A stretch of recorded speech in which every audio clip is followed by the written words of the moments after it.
Assalamualaikum warahmatullahi wabarakatuh. Alhamdulillahirabbil alamin. Bi ni'matihi tatimmus sholihat. Allahumma sholli wa sallim ala sayyidina Muhammad wa ala alihi wa sahbihi wa sallim. Alhamdulillah, pada pagi hari ini ba'da sholat subuh saya akan bacakan surat Yunus, surat ke-10 Makiyah, ada 109 ayat. Insyaallah akan saya bacakan bertahap ayat 1 sampai ayat 10. A'udzu billahi minasyaitonir rajim. Bismillahirrahmanirrahim. Alif lam ra. Tilka ayatul kitabil hakim. Alif lam ra. Inilah ayat-ayat Al-Quran yang penuh hikmah. Akana linnas yajaban an auhayna ila rajulin minhum an andirin nas wa bashir ladhina amanu anna lahum qadama sidqin inda rabbihim. Qala al-kafiruna inna hadha lasahirun mubin. Inna rabbakumullahu alladhi khalaqas samawati wal arda fi sittati ayyamin thumma istawa 'alal arsy yudabbirul amr ma min syafi'in illa min ba'di idnih dzalikumullahu rabbakum fa'buduh afala tadhakkarun. Ayat 2 ya. Pantaskah manusia menjadi heran bahwa kami memberi wahyu kepada seorang laki-laki di antara mereka? Berilah peringatan kepada manusia dan gembirakanlah orang-orang beriman bahwa mereka mempunyai kedudukan yang tinggi di sisi Tuhan. Orang-orang kafir berkata, orang-orang ini Muhammad benar-benar pesihir. Ayat 3. Sesungguhnya Tuhan kamu dialah yang Maha menciptakan langit dan bumi dalam 6 masa. Kemudian dia bersemayam di atas arsy singgasana untuk mengatur segala urusan. Tidak ada yang dapat memberi syafaat kecuali setelah ada izinnya. Itulah Allah Tuhanmu, maka sembahlah Dia. Apa kamu tidak mengambil pelajaran?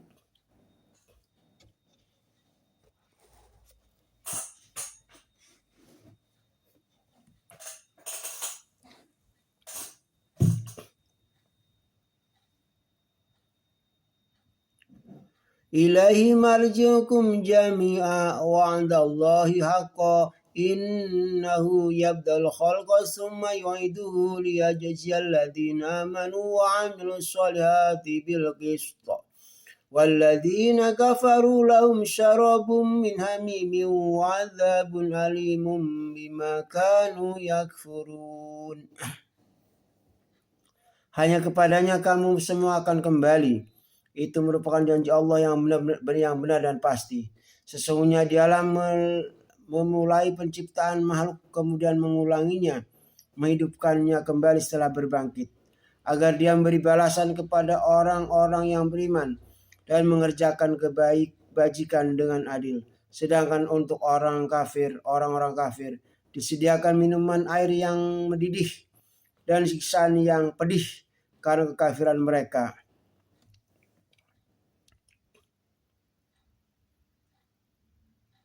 Huwallazi ja'ala samsa diya'an wal qamara nuran wa qaddarahu manazila lita'lamu 'adada sinina wal hisab.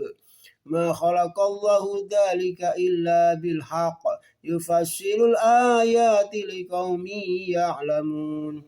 Dialah yang menjadikan matahari bersinar dan bulan bercahaya, dan Dialah yang menetapkan tempat-tempat orbitnya agar kamu mengetahui bilangan tahun dan perhitungan waktu. Allah tidak menciptakan demikian itu melainkan dengan benar. Dia menjelaskan tanda-tanda kebesarannya kepada orang-orang yang mengetahui.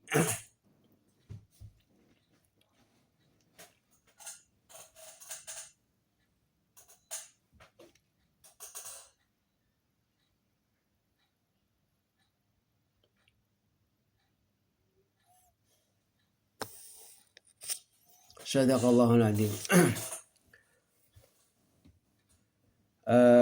Ayat 5 ini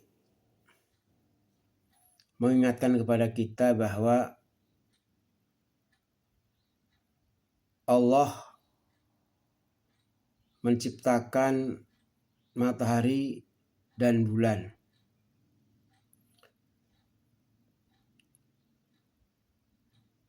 Di sini diterangkan secara khusus bahwa dan dialah yang menetapkan tempat-tempat orbitnya agar kamu mengetahui bilangan tahun dan perhitungan waktu. Maka kita kenal ada bulan Komariah, tahun Komariah ya, tahun Hijriah, bulan Masehi ya, berdasarkan perhitungan matahari, dan bulan Komariah berdasarkan perhitungan bulan. Maka di sini lahirlah namanya ilmu falak ya. Ilmu bagaimana menghitung waktu ya, waktu sholat, waktu puasa ya, dan waktu-waktu lainnya gitu.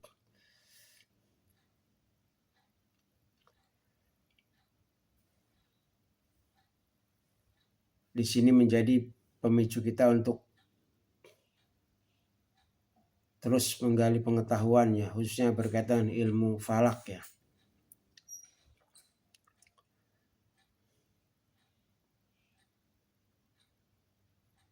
Ini ada ilmu khusus ya, namanya ilmu falak.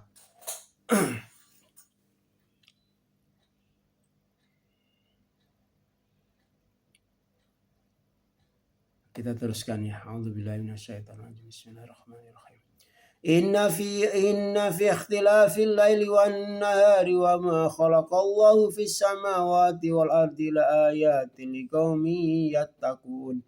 Sesungguhnya pada pergantian malam dan siang dan pada apa yang diciptakan Allah di langit dan di bumi, pasti terdapat tanda-tanda kebesarannya bagi orang-orang yang bertakwa.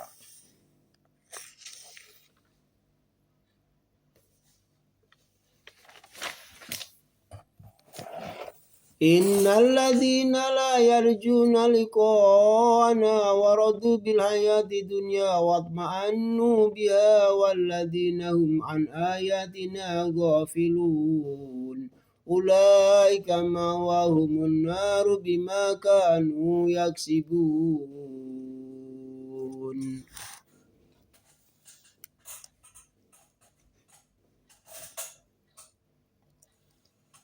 Ayat 7. Sesungguhnya orang-orang yang tidak mengharapkan, tidak percaya akan pertemuan dengan kami dan merasa puas dengan kehidupan dunia serta merasa tentram dengan kehidupan itu, dan orang-orang yang melalaikan ayat-ayat kami.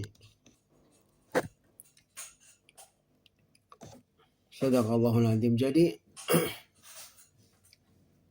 kita sebagai orang muslim, orang yang beriman, harus yakin bahwa kita insya Allah akan bertemu dengan Allah SWT. Oleh karena itu diperlukan keimanan dan amal soleh. Beramal soleh dengan ikhlas, beramal soleh dengan tidak menyekutukan Allah, beriman, beramal soleh, tidak menyekutukan, insya Allah akan bertemu dengan Allah SWT. Dan ini harus menjadi keyakinan kita ya gitu. Ayat 8-nya, mereka itu tempatnya di neraka. Ayat 8-nya, saya bacakan ulangi ayat 8-nya. Ulaika ma'wahumun naru bima kanu yaksibun. Mereka itu tempatnya di neraka karena apa yang telah mereka lakukan. Ini kaitan ayat 7. Shadaqallahul adzim ayat 7. Artinya, dan orang-orang yang melalaikan ayat kami, mereka itu tempatnya di neraka karena apa yang telah mereka lakukan. Shadaqallahul adzim. A'udzubillahi minasyaitonirrajim. Bismillahirrahmanirrahim.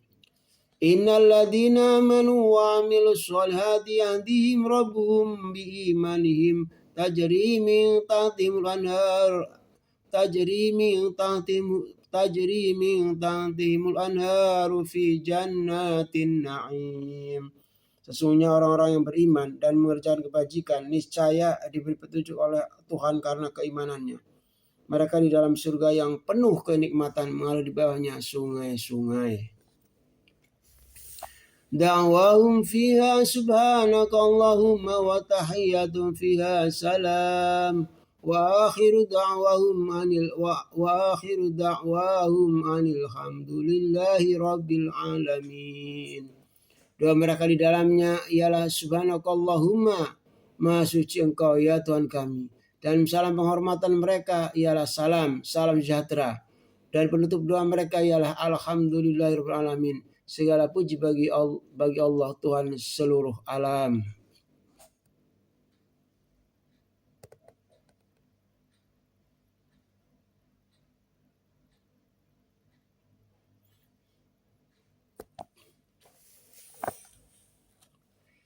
Ya, Sadaqallahul Adzim. Nah, ayat 10 ini, ayat 10, surat 10 ayat 10 ini adalah penutup doa orang-orang beriman. Da'wahum fiha subhanakallahu wa tahiyyatun fiha salam wa akhiru da'wahum anil hamdulillahi rabbil alamin. Demikian pembacaan ayat Al-Quran ayat 1 sampai ayat 10 beserta artinya. Kemudian kami teruskan dengan pembacaan hadis.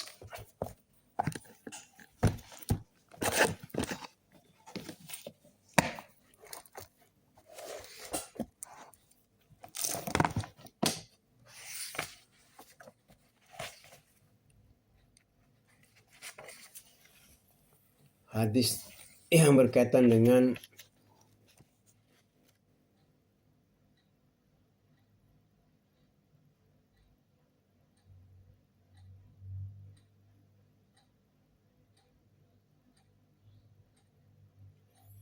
mengusap dua sepatu ya.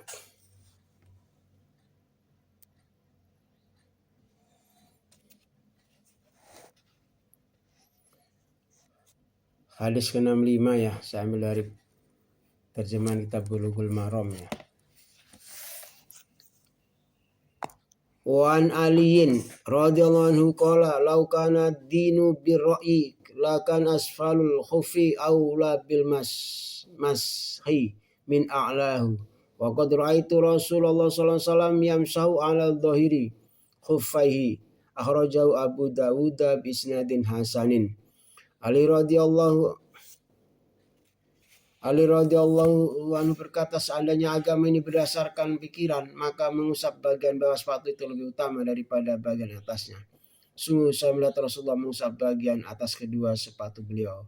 Hadis riwayat Abu Dawud dengan sanad hasan. Kita teruskan hadis ke-68. Karena hadis yang ke-66 sudah kami bacakan kemarin.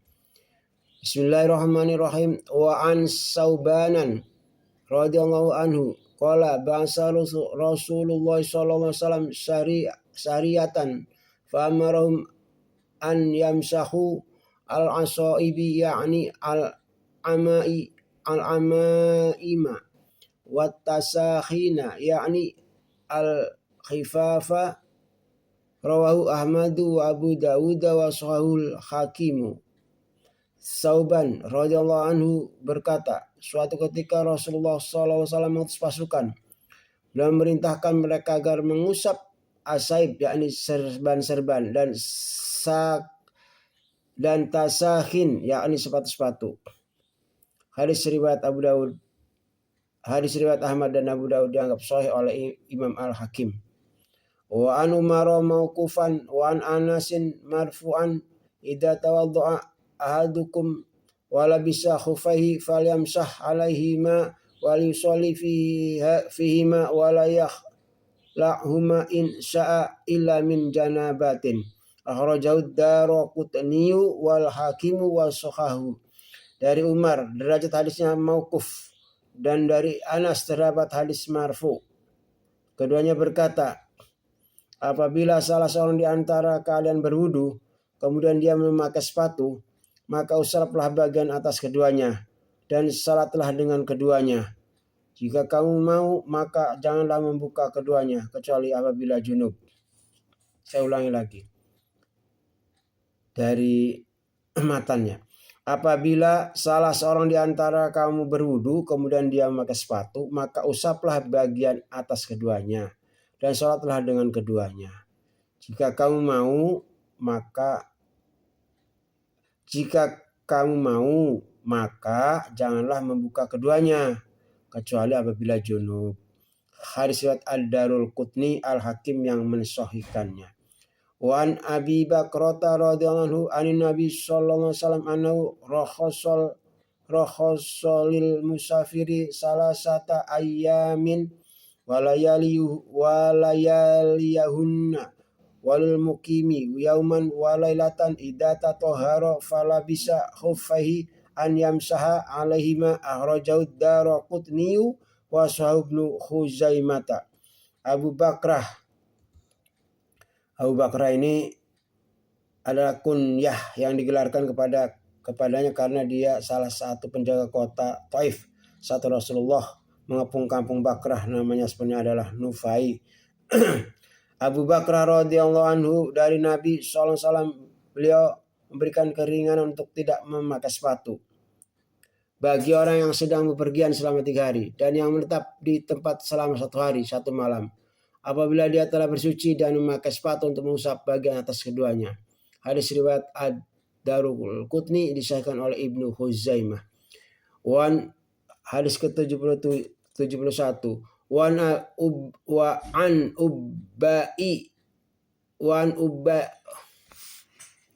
an Ubayyib apa ini ya? Wan Ubayyibni Imarata radhiyallahu anhu annahu qala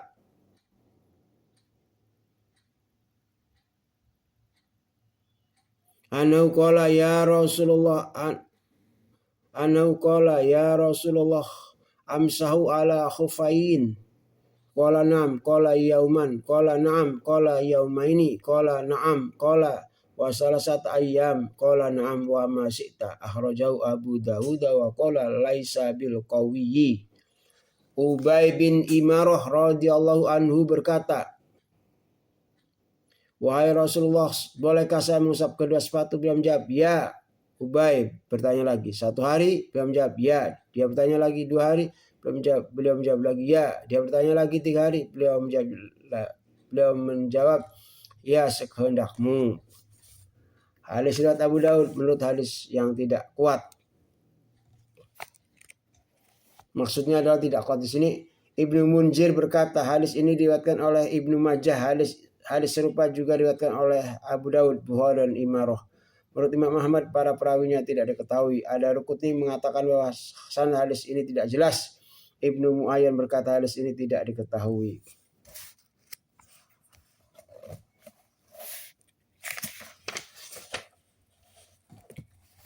Kemudian diteruskan dengan bab hal-hal yang membatalkan wudu.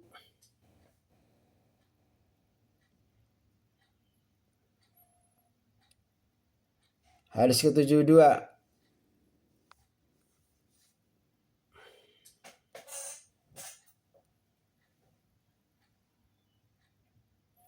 Masih dari kitab yang sama. Nomor hadis ke-72. Urutan hadis ke-72 ya. Ini. Nomor hadis ke-72.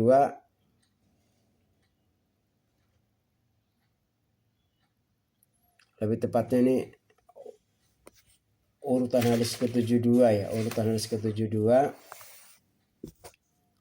hadis ke-72 dari kitab terjemah Bulughul Maram yang diterjemahkan oleh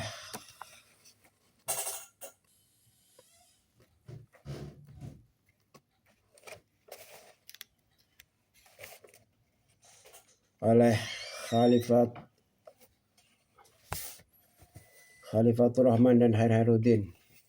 Kitab aslinya Bulughul Maram min Adillatil Ahkam karangan Ibnu Hajar Al-Asqalani.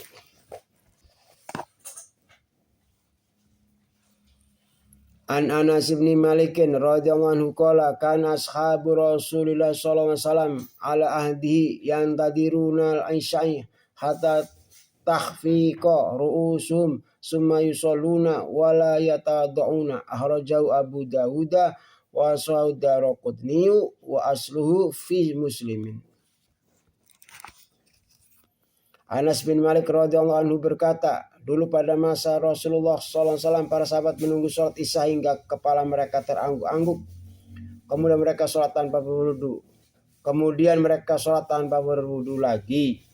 Hadis riwayat Abu Dawud disahihkan oleh Ad-Daraqutni, asal riwayat ini ada di Muslim.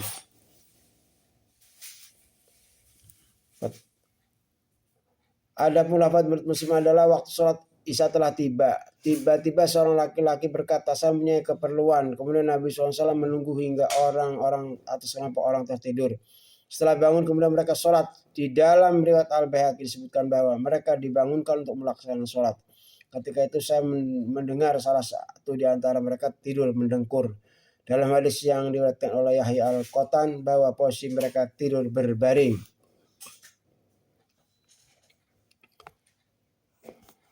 Terakhir insya Allah nanti disambung lagi nomor urutan hadis ke-73. Wan Aisyah radhiyallahu anha qalat ja'at Fatimah bintu Abi Hubaisin ila Nabi sallallahu alaihi wasallam faqalat ya Rasulullah inni imra'atun ustahadu fala athuru afa'ada'u sholata qala la innama dzaliku irqun walaisan bi haidin faida aqbalat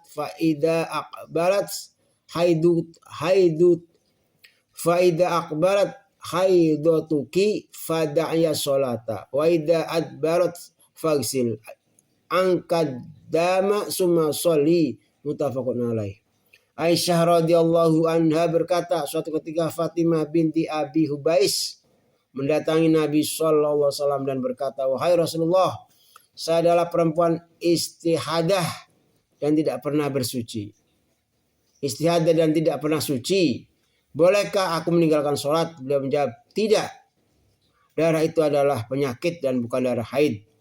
Apabila haidmu datang, maka tinggalkanlah sholat. Dan apabila haid selesai, maka bersihkanlah darah tersebut, kemudian sholat.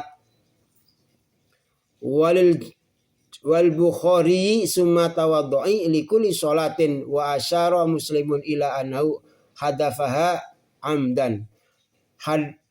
Urutan hadis ke-74, hadis berdasarkan Imam Bukhari kemudian berwudu setiap akan melaksanakan sholat.